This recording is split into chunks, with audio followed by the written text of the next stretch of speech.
Alright Reds, Eddie Gibbs from Anfield Index here, and this is a paid advertisement from BetterHelp Therapy Online.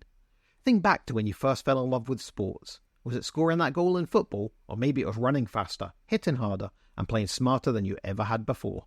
As kids, every game was a new challenge, a new chance to learn and to grow. But what about as adults? Do we still push our limits, learn new strategies, or has the routine of life sidelined our passion? Just like a skilled football coach can transform a football team, therapy can re-energize and refocus your life's goals. Whether you're aiming to regain your former athletic glory or simply want to find joy in your weekend league, BetterHelp is here to support your mental fitness. With BetterHelp's online therapy, you're getting more than just advice. You're gaining strategies to manage stress, enhance focus, and set goals, just like in sports. It's convenient, flexible, and tailored to fit into your training schedule, however packed it might be. Signing up is as simple as lacing up your boots. Fill out a brief questionnaire and get matched with one of over 5,000 therapists in the UK. And if you need to switch tactics, changing therapists is easy and free. Rediscover your passion for the game with BetterHelp. Visit betterhelp.com/index today to get 10% off your first month. That's betterhelp.com/index. It's time to play your best game yet. BetterHelp, because everyone deserves to be at the top of their game. I'm Carol from Sunbury, Ohio. I'm a Republican, but I don't care who does the job as long as the job gets done. That's why I like Sherrod Brown. He stood up to both parties on China and worked with Republicans to fight fentanyl because Sherrod fights for Ohio. That's leadership. Paid for by friends of Sherrod Brown. This episode is brought to you by Honda. When you test drive the new Prologue EV, there's a lot that could impress you about it. There's the class-leading passenger space, the clean, thoughtful design, and the intuitive technology. But out of everything, what you'll really love most is that it's a Honda. Visit honda.com/EV to see offers. Thanks for choosing this free Anfield Index podcast. If you'd prefer to listen to this or any of our other shows without adverts, then now's the time to check out Anfield Index Pro. With AI Pro, you can supercharge your entire listening experience. You'll not only get all of our podcasts without the ads, but you'll have them far faster with our Quick Publish feature available exclusively for subscribers.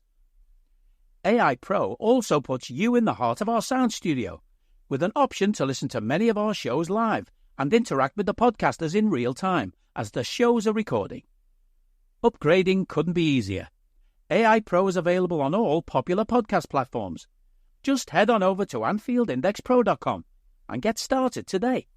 Welcome to the Daily Red, your lunchtime catch-up on all things Liverpool FC and your daily reminder that the Reds are top of the league. Today is Wednesday. It is the 9th of October. Hope you're all well. Let's have a look at the latest Liverpool news. So Curtis Jones has been called up to the England squad. Curtis obviously uncapped at senior level, but hugely experienced at under-21 level, where he played under Lee Carsley. Curtis and Lee Carsley go way back with the England setup, and it's probably fair to say Curtis would have been in the last England squad if it hadn't been for injury. And while he hasn't played much this season, he has looked good while he's played. And once he was playing, he was always likely to get called up because Curtis is quite a unique profile in midfield. And he's a gap filler, which England lack. He's someone that can knit things together, which England lack. He's a player that can balance out that midfield and play in whatever way you ask him to play. You need him to play a more attacking role, no problem. You need him to play a more defensive, controlled role. He can do that for you. You want him to be a pressing machine, a box-to-box player. He can do that as well. Curtis's skill set is very valuable to us as a club, and it's quite clear to see how it will be valuable to England as well, because he's the type of player that can not only influence games he starts, but when he comes on in games, he's the type of player that frequently has an impact. He's not one... I always throw back to something Match had said years ago about Stuart Downing, how he was the type of player that when he came off the bench, he would make no impact, but when he started games, he could be effective. Not necessarily for us, but throughout his career. But he was never someone that had impacted games off benches. Curtis is a very different type of individual. And I think Curtis thrives on that, thrives on coming on and proving a point, proving that he should be starting. So congrats to him. Tino Livramento also called up. Obviously, Omar Marmoush is the player we've been linked with in recent days, but another old link has resurfaced, and that is Karim Adeyemi, the 22-year-old German. Now at Dortmund, obviously was at Red Bull Salzburg beforehand. We have a track record of buying players from Red Bull, players that have been kind of cultivated in their system tend to do quite well for us because of similar principles, similar development mindsets. And Adeyemi is a very interesting player. Now, it's fair to say that since going to Borussia Dortmund, he hasn't quite hit the heights that were expected of him. You know, that last season he had at Salzburg, he looked tremendous. He really did look like he was on the verge of becoming a star. He goes to Dortmund, season 1, 24 league games, 6 goals, 32 games in all competitions, 9 goals. Last season, 21 league games, 3 goals, all competitions, it was 34 games, 5 goals. So the first thing that jumps out is the low number of games, and then the lack of goal-scoring production. Now, this season, he's played 5 league games, scored twice, 8 games in all competitions, 5 goals. That's the hat-trick against Celtic to boost the numbers. So he scored 19 goals since going there. He got 23 in his last season with Salzburg. Obviously, it's a significant step up, but it does hint that he hasn't quite hit the level. And a big part of that is the games played. He played 44 games that last season at Salzburg. He's only played 74 in the 2+ years since going to Dortmund. He is a player that offers not just goals, but creativity. He's got 5 assists thus far this season. Last season, we saw him in that Champions League run offer a creative outlet, using his pace to beat fullbacks and provide service. But he only managed 2 assists last year. And in that first season at Dortmund, which was the 22-23 season, it was 6 assists. We compare that to that last season at Salzburg, and it was 9 assists. So it's there. The ability to score and create is there. It just hasn't shown consistently since he moved to Borussia Dortmund. And one of the reasons for that is the step up in quality. Another reason is that he's still a young player. He's only 22, doesn't turn 23 until January. The biggest issue, though, has been injuries. So, since joining Borussia Dortmund, in his first season, he had 4 different injuries, and he missed a total of 15 games. Last season, he had 3 injuries. Well, a sickness and 2 injuries. And he missed 9 games. He also missed 1 game for rest, which was in the lead up to the Champions League final. You could understand that. He's currently injured now, and he's projected to miss 8 games. That's leading him up until after the next international break. So similar time frame to what we're looking at with Alisson. That's just a lot of games for a young player to be missing season after season. And it's not just a thing where he's gone to Dortmund and injuries have crept up. When he was at Salzburg, he also had injury issues. His last season, when he had that great goal-scoring season, he missed a total of 13 games, including, obviously, underage international games, it should be pointed out. Now, 5 of them were for quarantine and 1 was for tonsillitis, but 2 different injuries cost him 7 games. He missed games the previous season and the season before that, and the season before that. You're looking at a guy who at 22 has a page 2 to his injury report on Transfermarkt. 10, 12, 25, 40, 50, 58 games missed so far in his career. Some of them are illness, 5 for quarantine when he got COVID. But that's still a lot of games he's missing at a young age. He is undeniably a very talented player. Like, nobody could watch Karim Adeyemi and not think he's a really, really talented, really exciting player. He's got incredible pace. He's very good 1v1. He generates great power with his shot. He's an accurate shooter as well.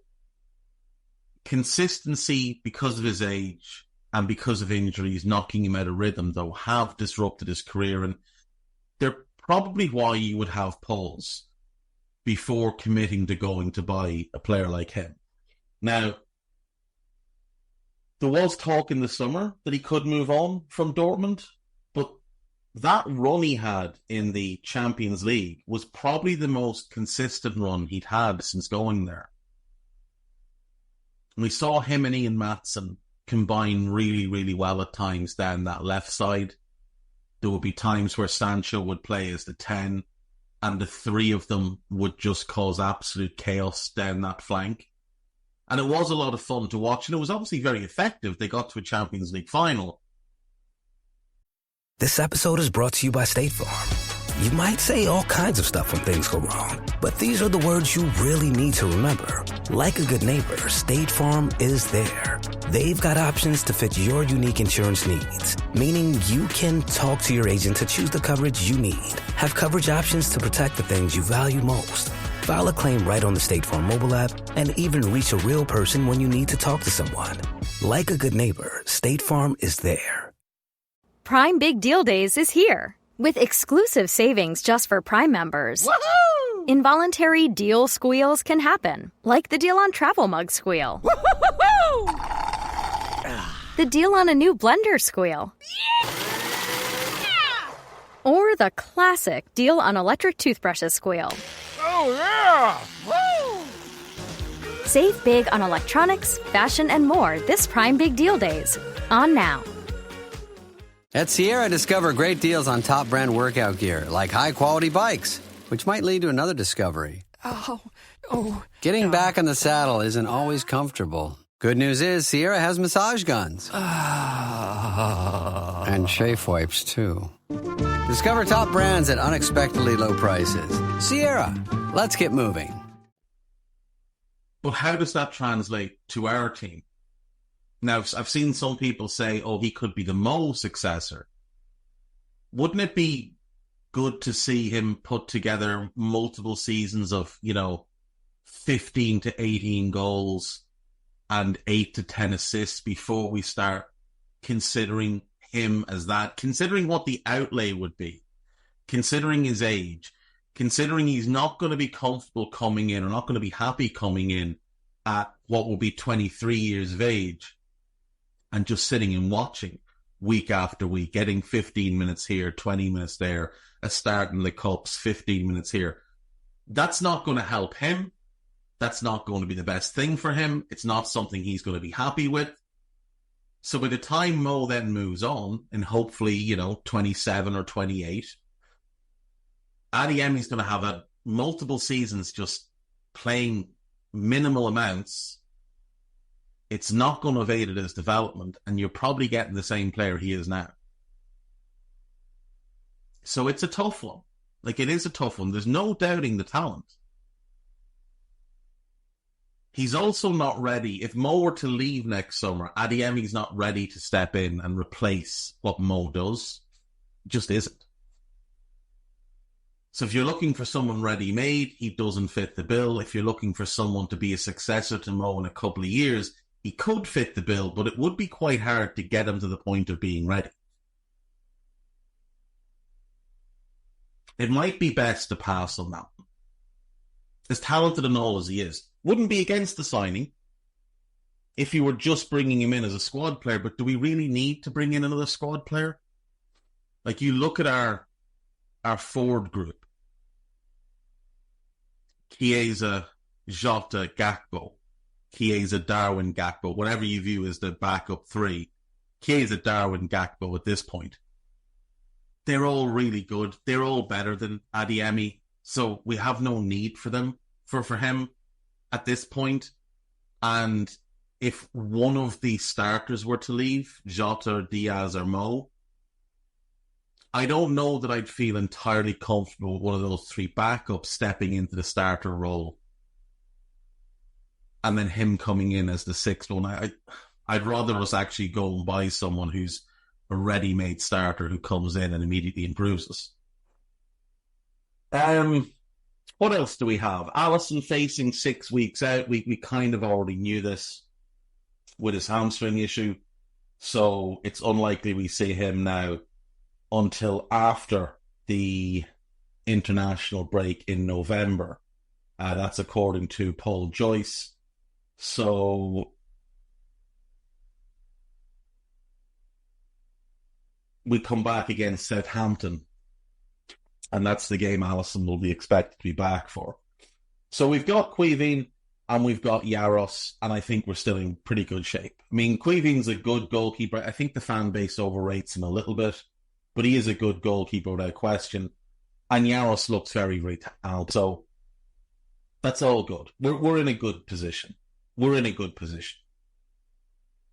Ibrahima Konate was reportedly on a 3-man shortlist to captain France this month in the absence of Kylian Mbappe. Mbappe is set to miss out because he's got a thigh issue, so he's not going to play against Israel or Belgium. And Konate was on a shortlist with Jules Koundé and Aurélien Tchouameni to be the temporary captain, and it looks like Tchouameni is going to be the one. But it does show how highly Ibu is thought of in that group. There's absolutely no question that that he was going to, be considered because he's clearly their best centre-back. I mean, not really close. When asked about it himself, Ibu named Koundé, Tchouameni and Mike Maignan, the goalkeeper, as well as himself, as leaders who could step up. And it's a really good sign that he's got that confidence in himself. It speaks to the fact that he knows he's playing really, really well, and he believes that he's got that leadership gene. It probably helps that he plays week in, week out with Virgil, who's an exceptional leader. So it's unfortunate he hasn't been picked, but hopefully he plays in one of the games and not both of the games.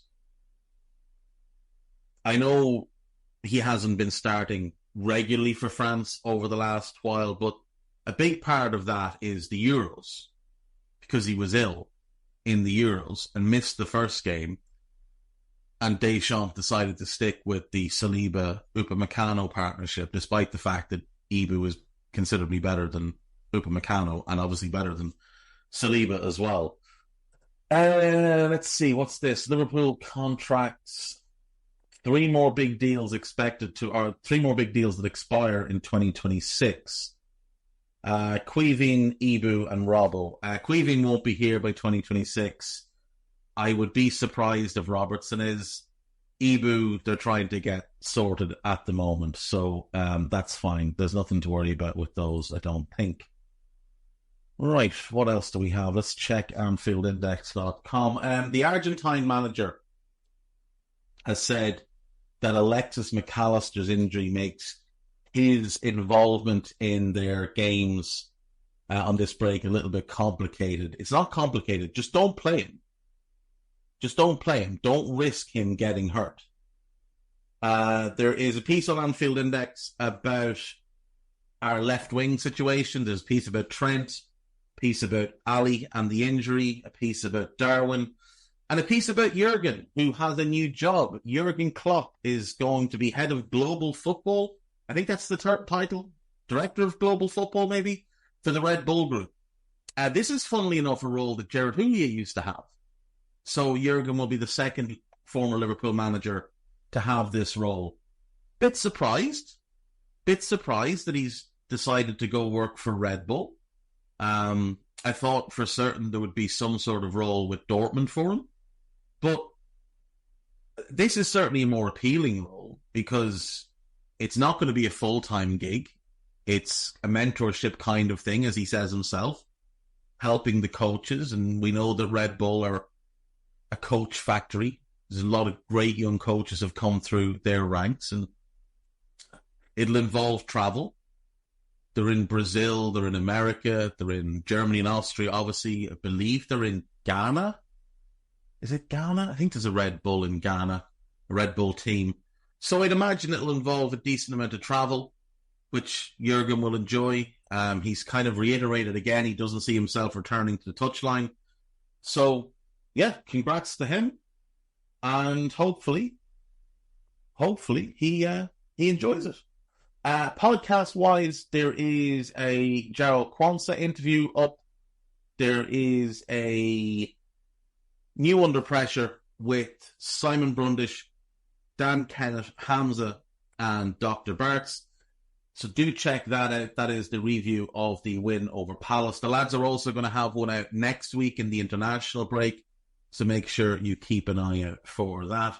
And that's it from me. We're going to record Scouted now.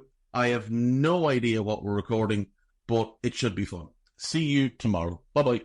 We hope you enjoyed listening to this Anfield Index show. Please be sure to subscribe to our channel so future podcasts find their way to your device automatically. There's nothing quite like fan engagement, and we'd love to know what you think of anything discussed on this show. The best way to get in touch is over on our free Discord community, where both podcasters and listeners debate the hottest LFC topics 24/7. Sign up free now at anfieldindex.com/Discord. You won't regret it. You can also follow us on Twitter at Anfield Index and find us on Facebook by searching for Anfield Index. Oh, and before you go, we'd love it if you could leave us a 5-star review on your favourite podcast app. It only takes a couple of seconds, and it means the world to the people who create these free shows.